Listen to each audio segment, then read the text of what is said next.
in that U-Haul van racing down the highway in the wrong direction. Two men were fleeing Durham police. There's a psycho in a truck driving the wrong way. The high-speed chase ending in a fatal crash that killed 3-month-old Aditya Vivan and his two grandparents. The van driver also died, and now CBC News has learned his passenger is facing charges stemming from the incident that led to this chaos.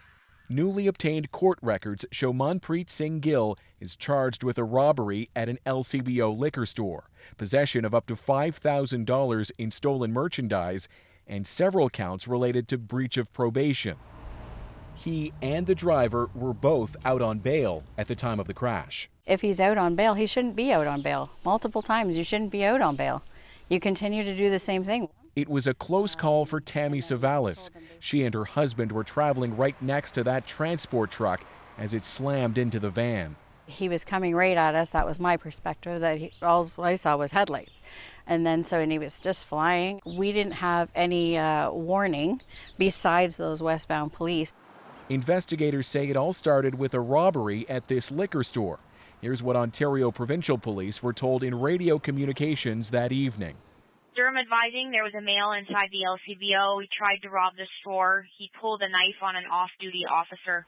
Ontario's police watchdog is looking into the chase and deadly crash, but the new charges provide fresh insight into what police allege happened. Durham's police chief hasn't said even when asked. Could you clarify for us what happened in the LCBO that day? Those events are not separated. Those are that is one event that happened, and I'm going to let the SIU complete their investigation. And Thomas, the whereabouts of Gill, the van passenger, are not entirely clear right now. What more can you tell us about that? Yeah, he was scheduled to appear in court yesterday for a bail hearing on these new charges. He didn't show up. He may very well still be in hospital.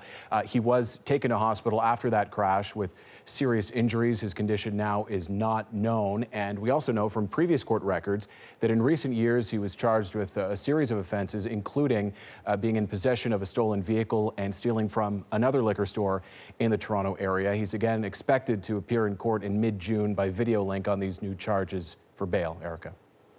Thank you, Thomas. Thomas Dagla in Toronto.